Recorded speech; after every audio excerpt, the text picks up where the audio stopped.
Hello, everyone.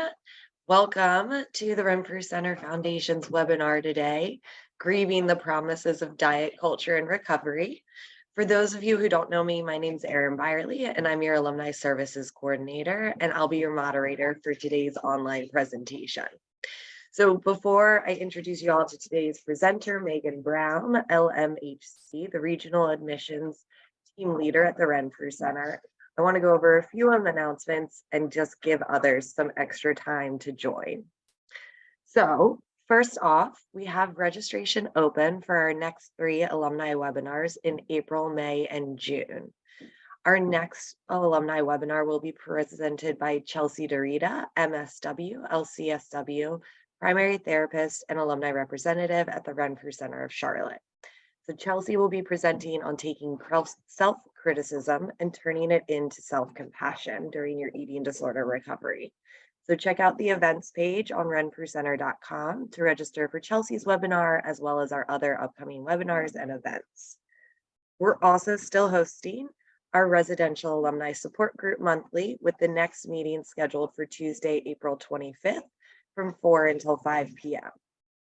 In addition to our weekly BIPOC and SAGE outpatient groups, we've also added a virtual outpatient group specifically for college students. So this group is currently available to college students residing in Delaware, New Jersey, New York, and Pennsylvania.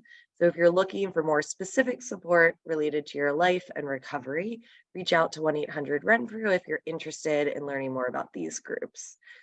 You can find registration for all of these events, like I've already said, on our events page, as well as any other events we have coming up. So definitely check out renfrewcenter.com and click on the little events tab to get registered for anything that's of interest and of support to you. And as always, if you feel like you need any support at this time or in the future, we encourage you to reach out to 1-800-RENFREW. Now to get on with the reason you're all here. So following the webinar, we would love your feedback. You'll receive an evaluation form via email that's easily completed online. And this evaluation form is really helpful for us in developing new and innovative programs and different ways that we can assist you in your recovery. We'll be having a question and answer session following the presentation. You can submit questions at any time during the webinar by typing them into the chat function. Just make sure you're sending it to all panelists and not to everyone, so your questions go directly to us and not to everyone else. We will hold on asking the questions until the end of the webinar, though. So I would like to now introduce you to today's presenter. Megan Brown, LMHC, is a regional admissions team leader at the Renfrew Center and is a licensed mental health counselor in the Commonwealth of Massachusetts.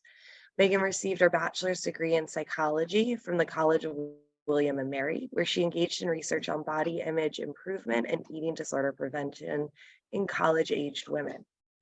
Megan received her master's degree in mental health counseling and behavioral medicine from Boston University, where she was trained to work with adolescents and adults in IOP, PHP, and residential levels of care. Prior to joining Renfrew, she worked with clients on both the general psychiatry and eating disorder inpatient units at Wadham Behavioral Care. Megan is passionate about client advocacy and eating disorder prevention. So I will now turn it over to Megan. Thanks, Erin. It never stops being weird hearing my biography. Hello, everyone. My name's Megan. I use she, her pronouns. Like Erin said, I'm a regional admissions team leader for the Renfrew Center. So I support admissions for a couple of our sites across the country. It's very possible that we have met individually for assessments coming into program. And today I'm excited to talk a little bit about what life can look like after treatment, hopefully further along in recovery, looking at grieving the promises of diet culture. So I want to just talk about goals for today, or to define the promises of diet culture and identify how they continue to show up in the world around us, outline the grieving process for disconnecting from diet culture, and hopefully create a picture of what recovery outside of the pressures of diet culture can look like, and what it can add. One of the things I'll say before I move on is that there are a couple points throughout this presentation when I will leave space for reflection. So if you prefer to do that just kind of in your head and think through some questions, that's great. If you're someone who prefers to write things down or type things out, then you might want to just make sure you have a pen and paper, or like access to your phone, or something to type into. Also, if you hear barking in the background, that is my dog. I normally post a picture of him, but I forgot. So how did I get here? I want to share a little bit about my history and like what brought me to this focus on like where I have been kind of personally and professionally in disconnecting from diet culture and disengaging with that. So Erin had mentioned when introducing me that I did research in college on body image improvement and eating disorder prevention. And I found that because I was very fortunate to have a mentor in college who studied eating disorder prevention and weight stigma.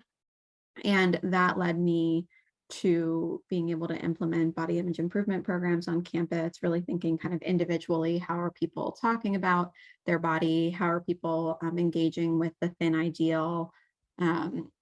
And working on kind of this individual focus on self-love and acceptance.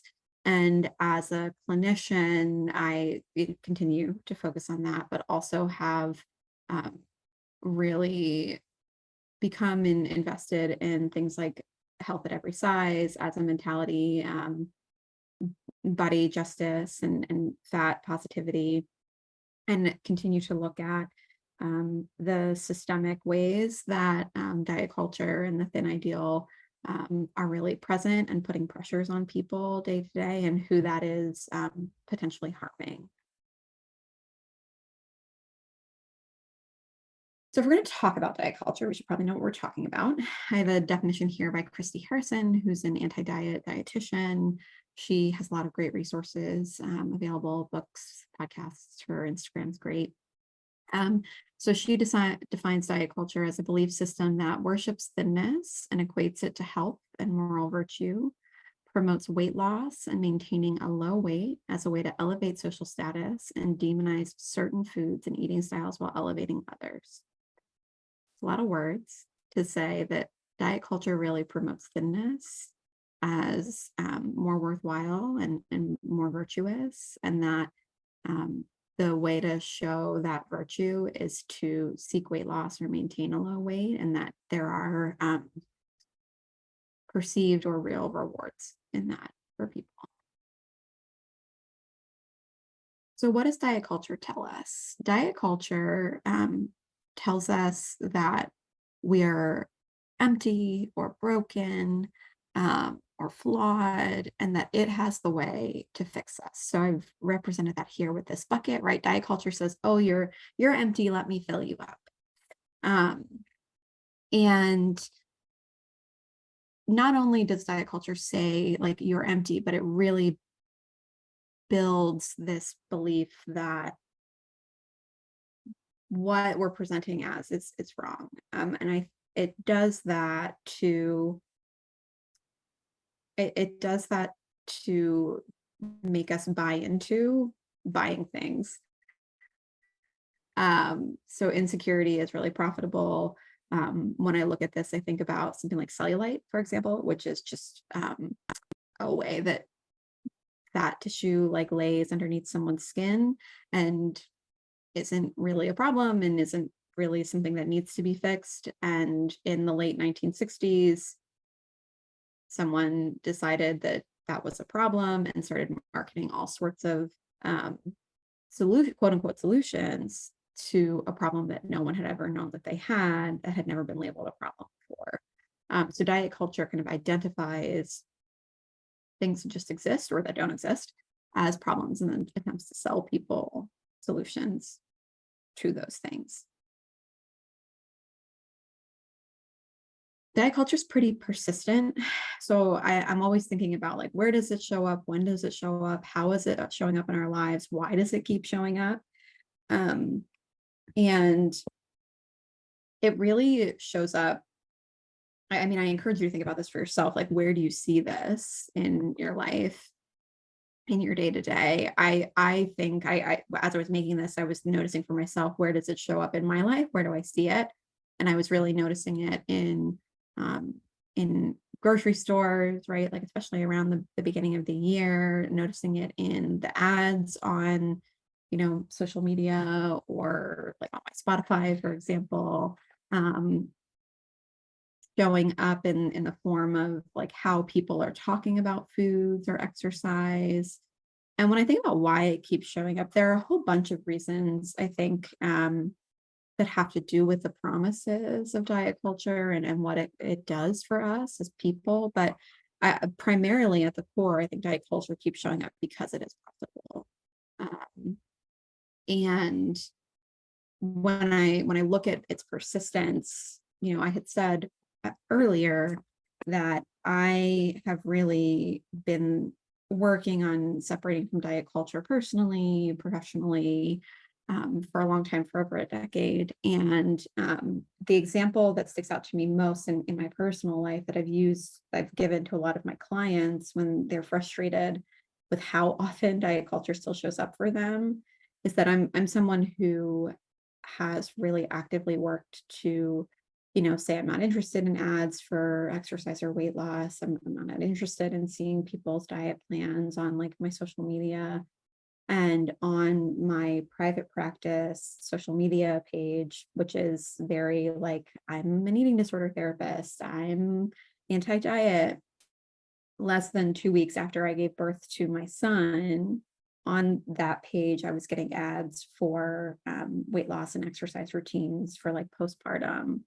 And so diet culture is very, it's just pernicious. It kind of shows up everywhere, really, regardless of um, how hard you might work to step away from it. And so it's important to not only know that it is something that is, tenacious and will continue to show up, but also how can you protect yourself and really have the resilience to continue to manage and recovery as it shows up around you, while knowing that we can do things to minimize its overall effect. So it's also important to know that diet culture changes, like the face of diet culture changes over time. It needs to reinvent itself constantly. And it needs to do that because we know that diets don't work. 95% of diets fail when people start them. So if people are seeking intentional weight loss, for example, 95% of the time within 6 months, someone is at their kind of baseline weight or higher. And we would probably not continue to buy into the same thing over and over again, exactly the same thing, if it wasn't working. So it continues to get reimagined, reinvented. We see different faces of it. And I encourage you to think back for over the past, year, 5 years, 10 years, and look at what has promised to work in that time. What has been kind of in vogue as far as the next great answer to the problems that diet culture points out, and why why haven't any of them worked? Because I think if any of them had worked or had been kind of the quote unquote answer to the non-existent problem, um, that that would be the thing, and we wouldn't need to keep finding new and different uh, programs or practices. I really think about diet culture as the Hydra. That's why I have this little cartoon here. That every time something gets disproven or kind of falls out of favor, something else new and different comes up in its place. So why are we drawn to diet culture? Um, it's intoxicating. The promises of diet culture have a really strong draw. It promises a lot. And the promises of diet culture feel certain, they feel concrete. There's not much room for nuance. So thinner is better, health is simple and morally right. Weight loss is easy. And if weight loss is difficult, then the problem is you. Um, Achievement of a specific ideal will yield happiness, success, love, acceptance, wealth, connection, um, advancement, right? These are all things that I've heard from people when they're talking about why it's so hard to step away, because they believe if they're able to just kind of meet the expectations that diet culture places on us or the thin ideal places on us, that all of these simple promises will come to fruition. So taking a moment or about 3 minutes for reflection, I'd love you to think about or write about, what has diet culture promised you it would give you? Who has it promised you would be or could be? What connections would it make stronger? Like, who would you feel more connected to? How would it change you as a person? And what has it promised would be different about your life if you were able to kind of meet the needs? Um, so take a couple minutes and jot things down, just think some things over, and then we'll move on to the next part of the presentation.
Take like one more minute.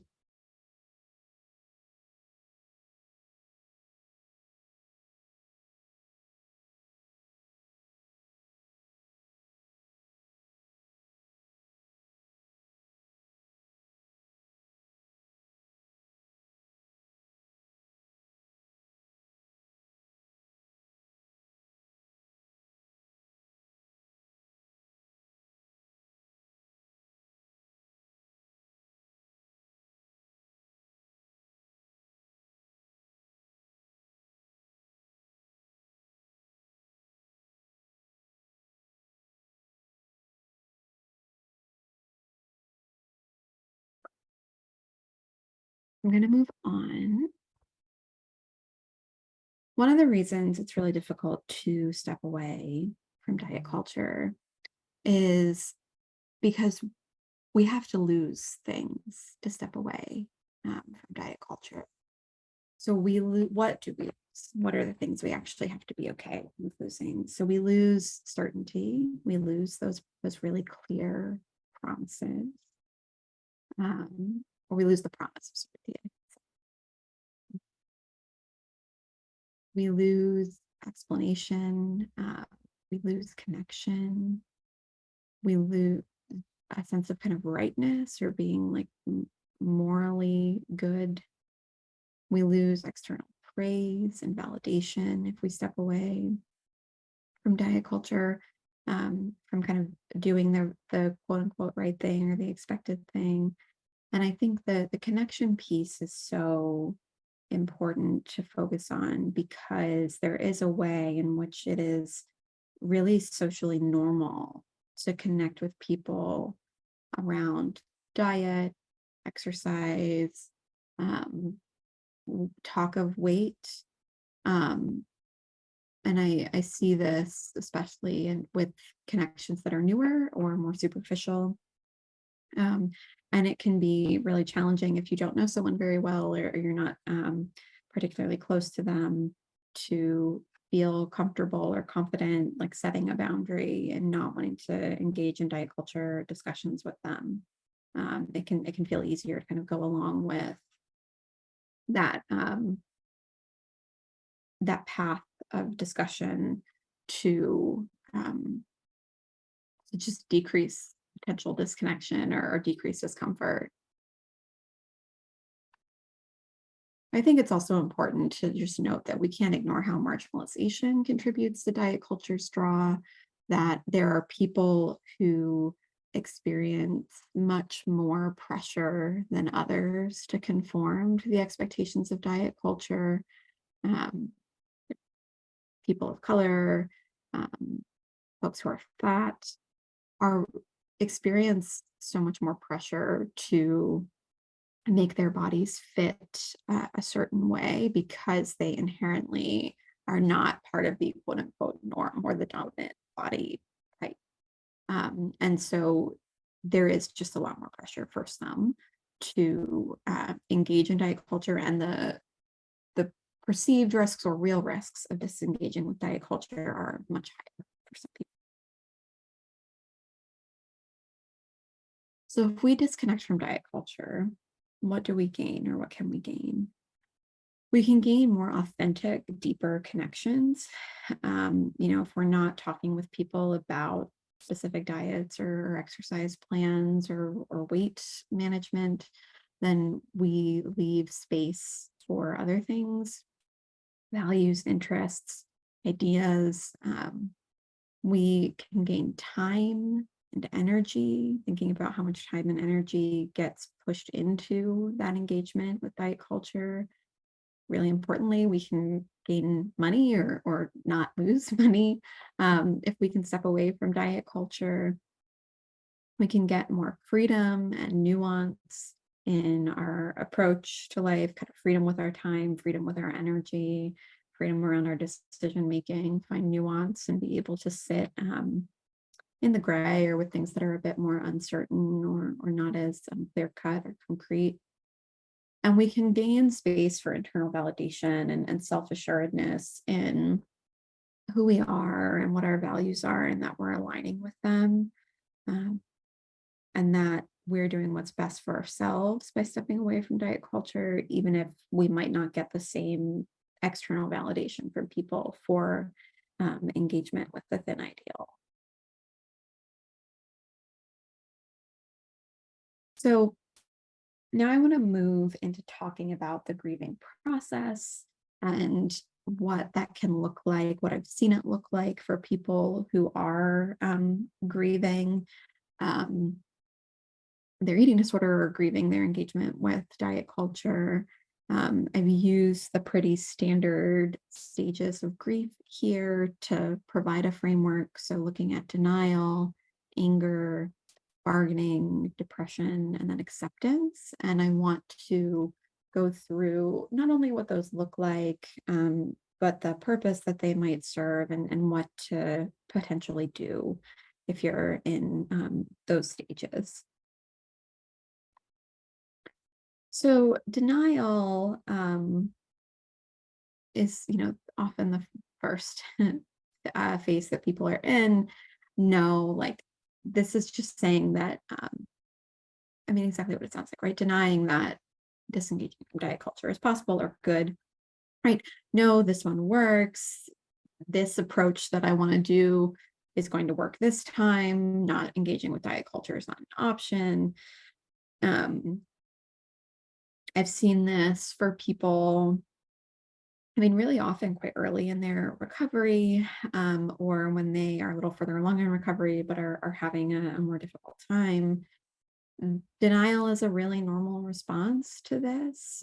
It is a shift in worldview for many to step away from diet culture and to really take a different view. than a lot of the people around us do, and to step away from what is considered to be fact. Um, for most folks, that thinness is better and health is morally superior. Diet culture promises a lot without delivering sustainable outcomes, and I think if you're in a period of denial, or you're talking to a friend who's in that phase, remembering that and sending that message can be helpful. Like, how often has diet culture actually sustainably delivered what you expect it to or want it to? Um, and like I said before, going along with diet culture can often feel easier than breaking up with it. It might feel easier to not rock the boat, to do what you've always done, or to kind of go along with expectations. It also is often easier or less frightening to stick with the pain or distress that you know, rather than open yourself up to the potential for something different that's more unknown.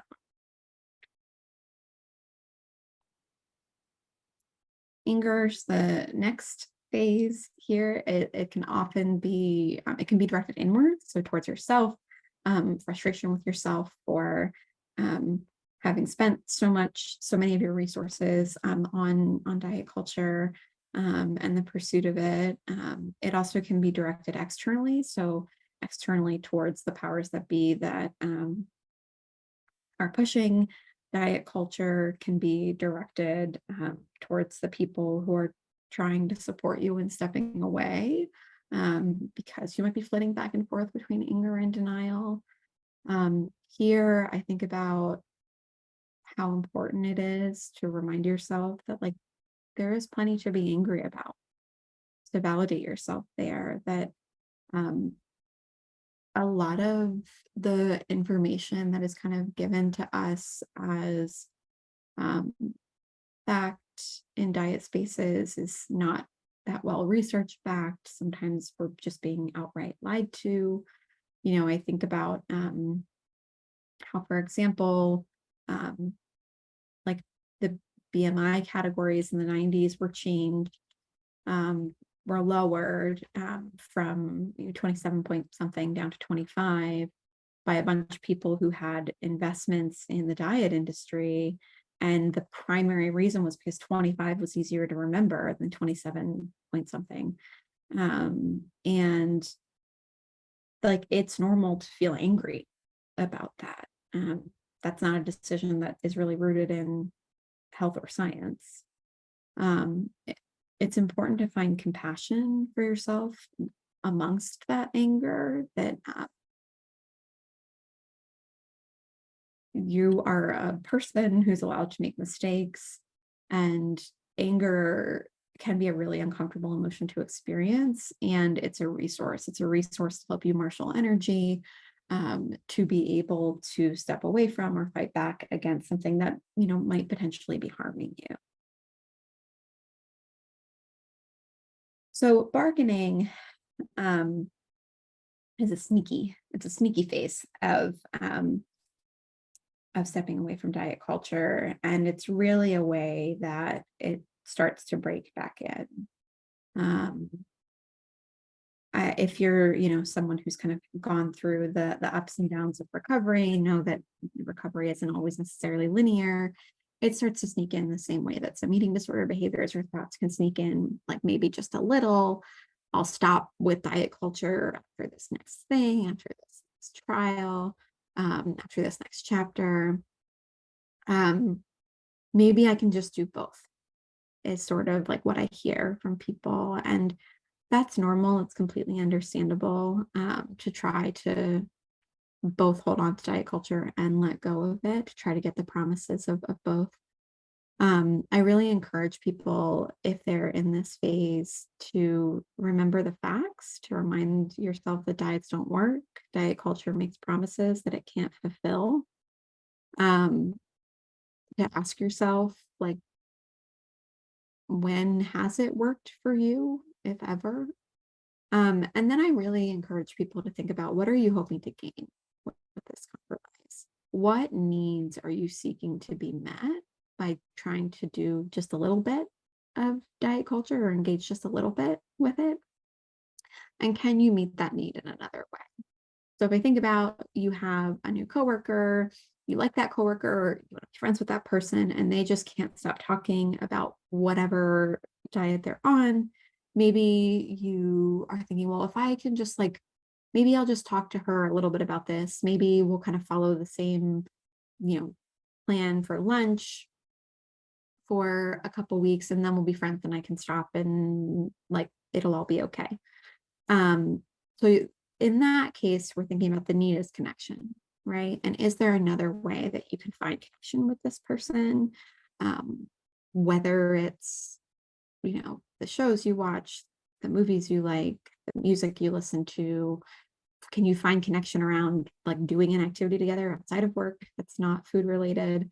And can you upfront set a good boundary with this person that actually the way that you eat is not really up for discussion? Depression is really the phase of grief that we think about a lot, right? The sadness and kind of low energy that comes. And this is a hard phase to sit through for a lot of people. Um, I think of this as almost like a sigh or an exhale, shoulders dropping, for people, this realization of I wasted my time, my energy, my money, my resources. So now what? Um, Stepping away from diet culture can feel like a massive let. And I think it's really important to validate that. It's normal to feel sad, disappointed, irritated in this process, um, and to find connection or seek connection with family, with friends, with anti-diet providers or anti-diet spaces, um, to get through that period. Really, connection is the antidote to that. And it's an important phase to go through because that slowing down and that grieving um, helps to leave space to process where you are, what you're doing, what your hopes are moving forward.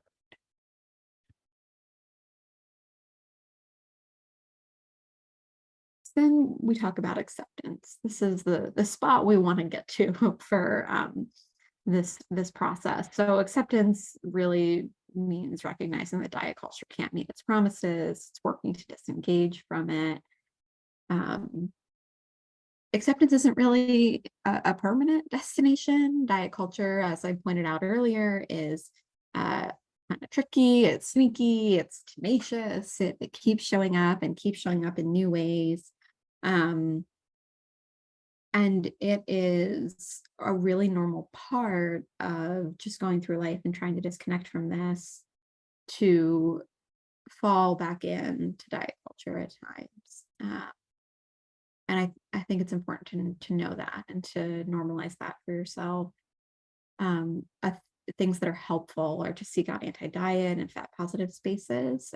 So, friends, community areas, family, books, movies, podcasts, just things that can kind of help bolster you in the face of pretty intense the diet culture kind of world we live in. If you can kind of add a counterbalance to that, I think that's helpful. And then I think it's also really helpful to practice self-compassion and to work on embodiment and kind of being able to sit with yourself, sit in your skin day to day and try to find, radical acceptance and maybe even joy in that. So briefly, I'm going to a couple minutes here, encourage some reflection on where do you believe you are in this grief process? What has been the most challenging part of this process so far, and how have you managed those challenges? Um, and what are the things getting in the way of reaching acceptance if you're not there yet? I'll give you a couple minutes to think about it or jot some things down, and then we'll move on to the last kind of section.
Take another minute.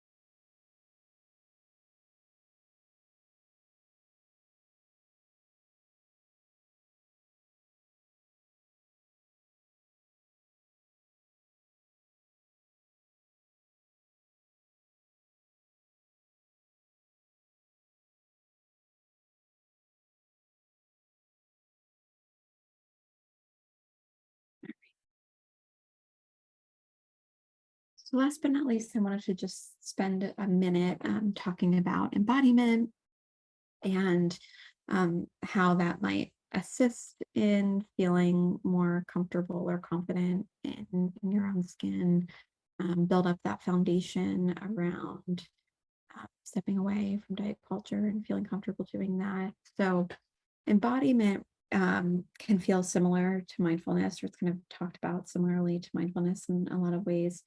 It asks us to remember that our bodies and minds are not separate, but are connected. Asks us to be able to kind of sit in the moment in our brains and our bodies and to know that we kind of can't separate the two, that they speak to one another. Um,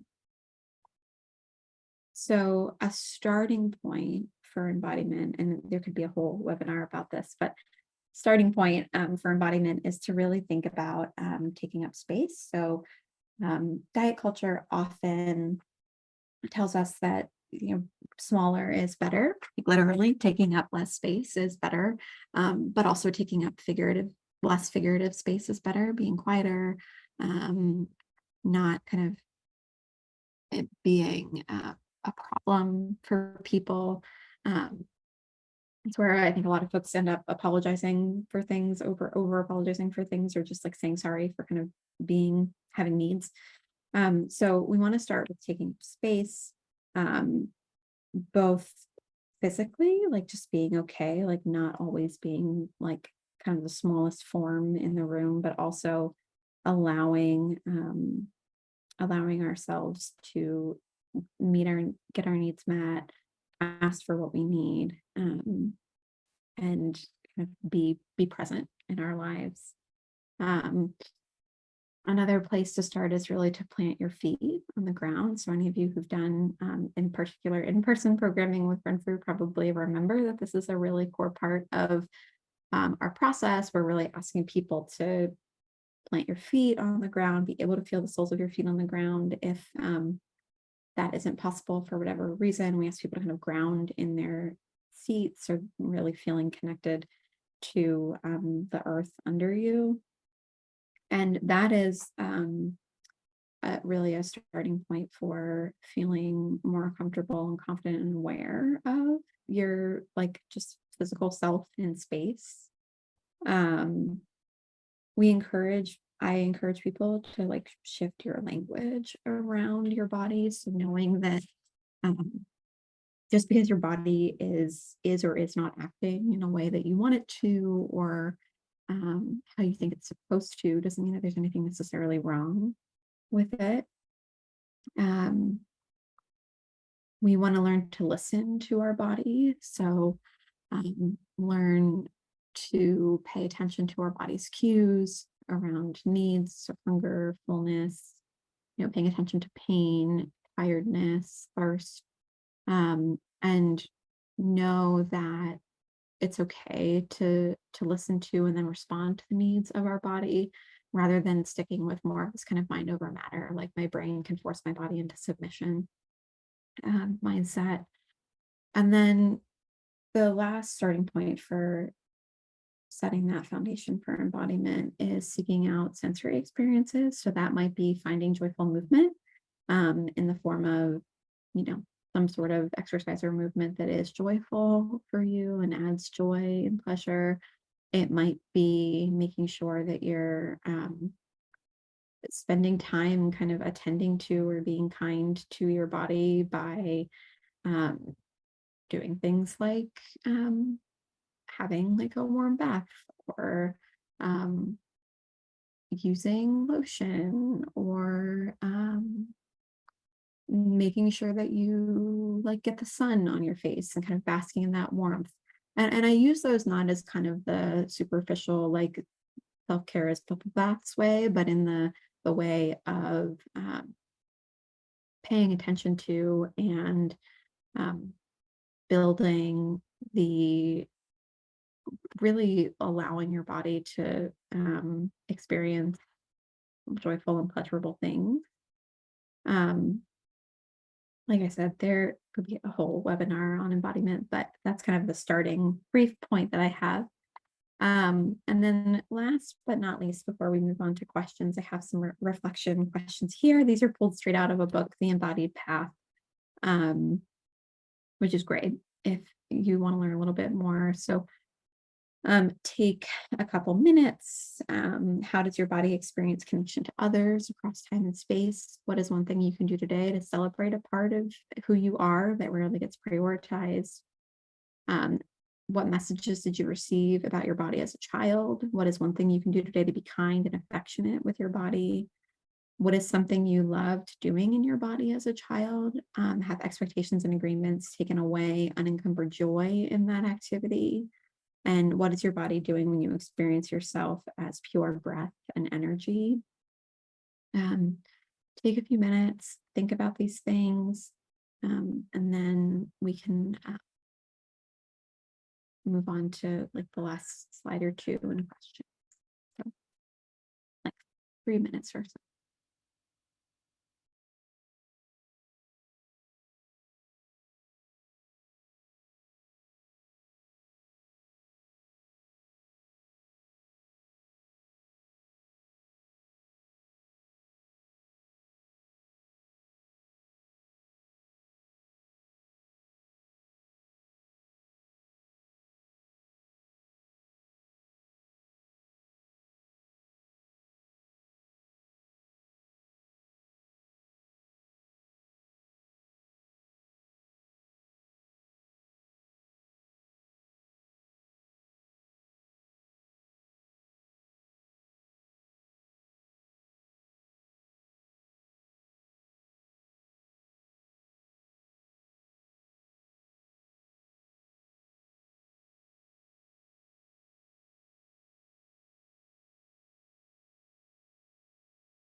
Take like one more minute.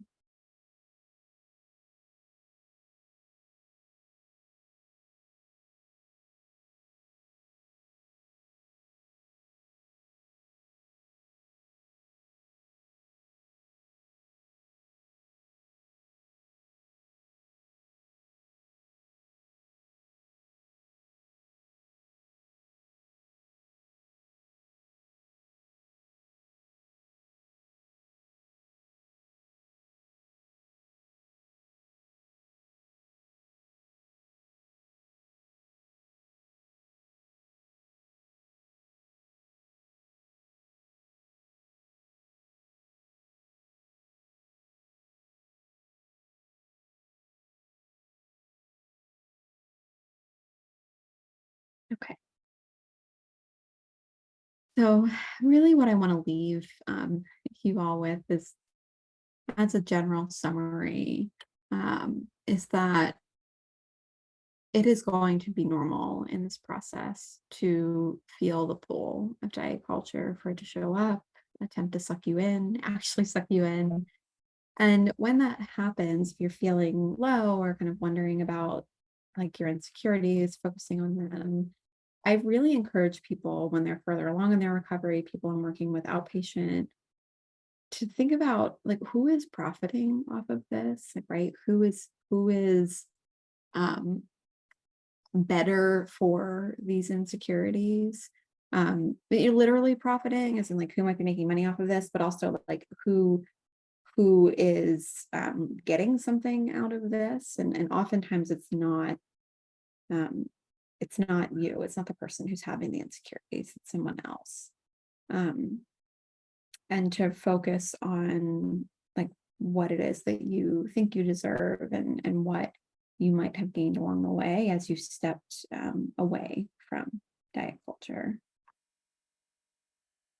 So with that, I'd love to answer any questions or kind of chat about where you might go from here. Also, my email's on here if you have other questions or want any info off of the slides today.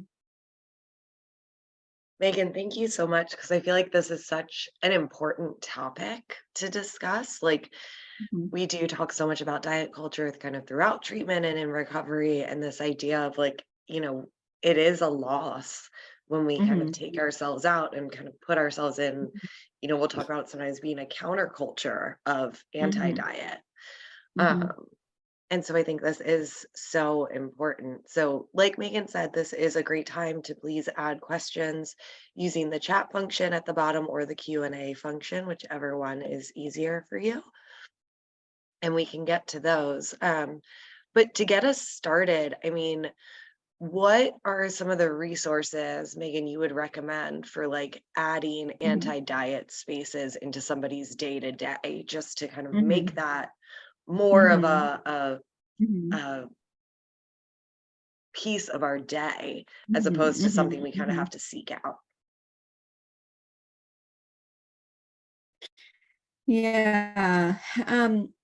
I mean, I think one of the things I encourage a lot of like my outpatient clients to do is in particular, like we live so much of our lives online, and to really focus on creating like an online space that is as free of diet culture as possible. So doing things like, I think about various social medias, you can actually kind of turn off like specific ads for things like weight loss or exercise or whatever, like looking at those settings, and setting up a space where you're not getting those things is, I think, really helpful. I also think it can be useful to um, like be reading like the work of anti-diet or fat positive writers, or kind of following or engaging with like the work of anti-diet or fat like artists.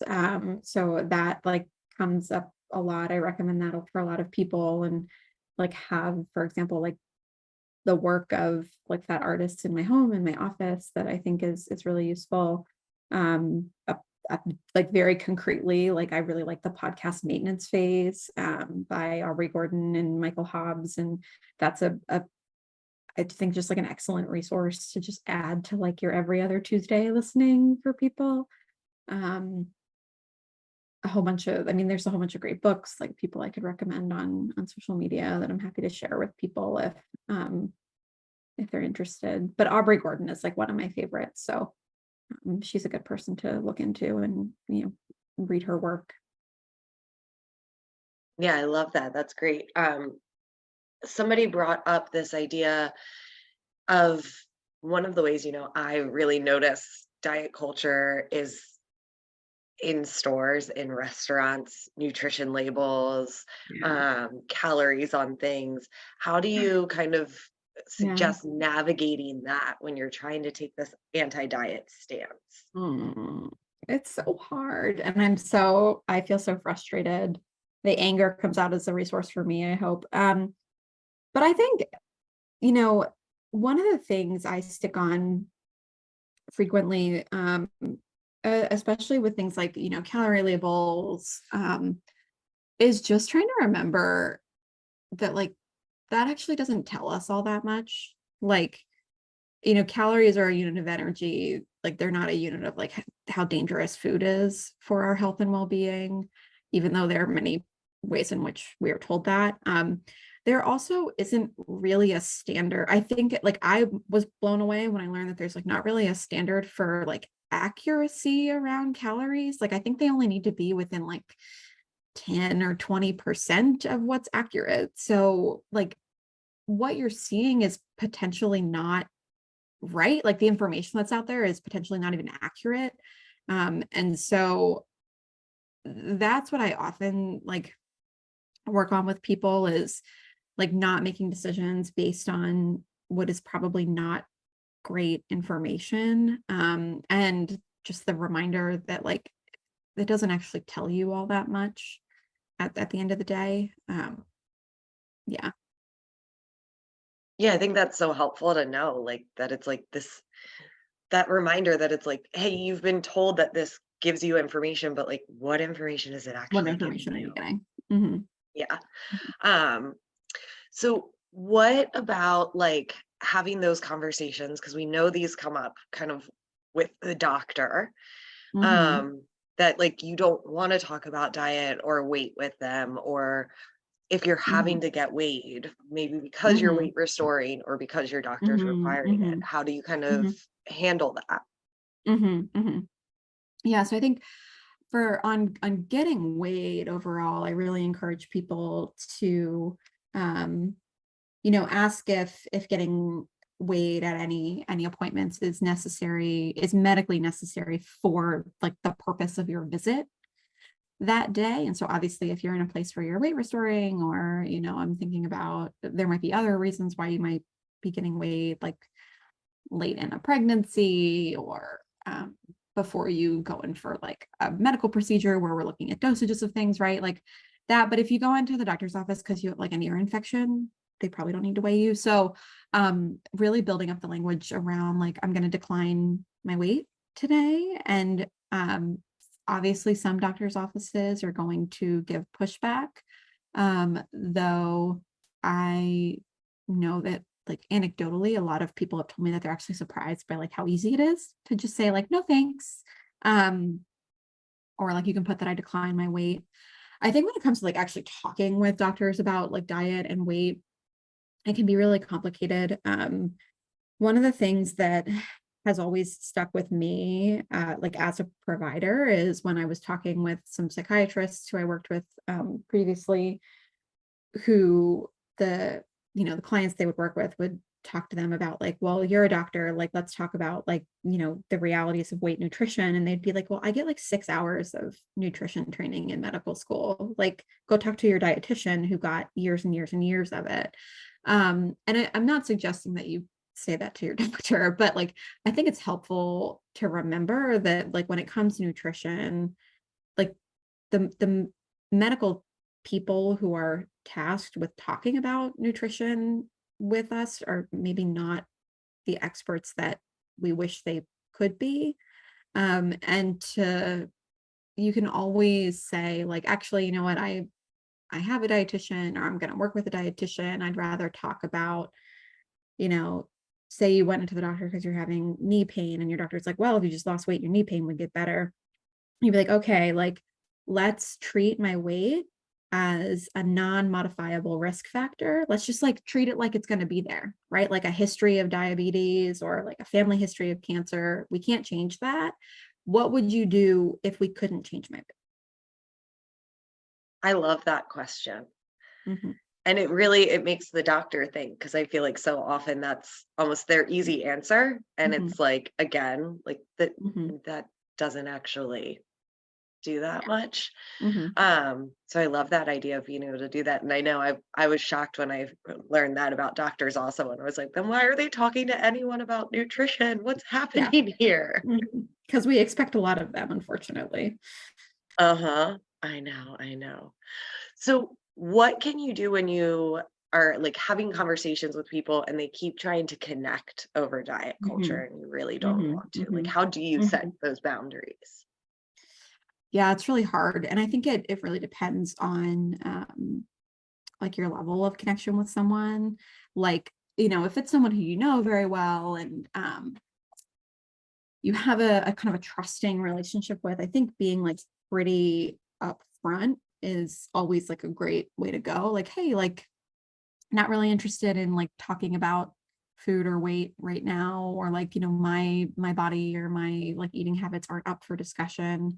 I think with people who you don't know as well, or who are newer, you're trying to forge a connection with, having an approach that's like, oh, like actually providing some education maybe, right? So um someone's talking to you about your weight and you can say, I like feel really uncomfortable talking about my body, or like I feel really uncomfortable talking about other people's bodies. You can provide education around like, well, yeah, like, so that might be going on for that person's weight, but like so much of our weight is all just like kind of based in biology anyway, like not about like what people are doing. I think there's always, not to like promote avoidance, but like there is always just like the like changing of the subject, which can be like the best solution for someone you don't know all that well, to get away from topics that are just harder. Yeah. I mean, I think that's, like you said, we're not promoting avoidance and recognizing like Mhm, sometimes that is the best option we have. And mhm, so like mhm, let's use it. mhm. Um, how do you manage? So we've got a question here of like, how do you manage the fact that by working to counter diet culture, we also become very aware of Oh diet yeah. culture? Oh And yeah. it's like Mhm. there's no escape. Oh yeah. It's really hard. Like once you start seeing it, you really can't unsee it. It's like it's always there, and like I think there is some comfort in like it always being there and not noticing it. It's so hard, and that's where I think the anger portion of the grieving process is so important, to be able to notice and then find it, like be energized by diet culture. I think, I mean, mindfulness is also important in this as well, to be able to notice something and let it go, rather than kind of grasping onto it. And like, I use the example, I think I did, at least yeah, I did. What I've been, after kind of selecting this topic, I spent a lot of time just like really actively trying to notice diet culture around me. And I noticed it a lot in grocery stores, around the beginning of the year, because of like New Year's resolutions and all that. Um, and I initially was just kind of very frustrated with how present it was everywhere, like inescapable. And similar to like really how we deal with a lot of things, of noticing things and like feeling those feelings. And I think the more you notice it and are able to kind of sit with and experience what you're noticing, it has less effect and less power. So at this point, a lot of people I'm working with outpatient who are kind of further along in this process can really notice like how diet culture is all around them, and kind of, they notice it, they feel it, and they're able to like roll their eyes and continue on with their day. But that interim period where things are, more intense and you're seeing it more often, is really, really hard and can be like just really intense for people. Yeah. I think of it almost as like that like radical acceptance idea of like, okay, Mhm, I have to recognize that this is all around me in order to be mhm, able to do anything about mhm, it. And mhm, like mhm, it's one of those sneaky things that like you don't even realize is there mhm, and yet it's mhm. all around you. And so There all bringing the time. awareness to it. Mhm, Yeah. mhm. Well, we are out of time for today. So, on behalf of the Renfrew Center Foundation and myself, I want to thank you, Megan, so much for this presentation. I feel like it's so important for our alums to hear. And I thank you all for joining us today. And like Megan said, please feel free to reach out if you have more questions, or you can reach out to alumni@renfrewcenter.com if you have any follow up. And we hope to see you all at our next alumni webinar. Thank you all so much. Bye, Bye. everyone.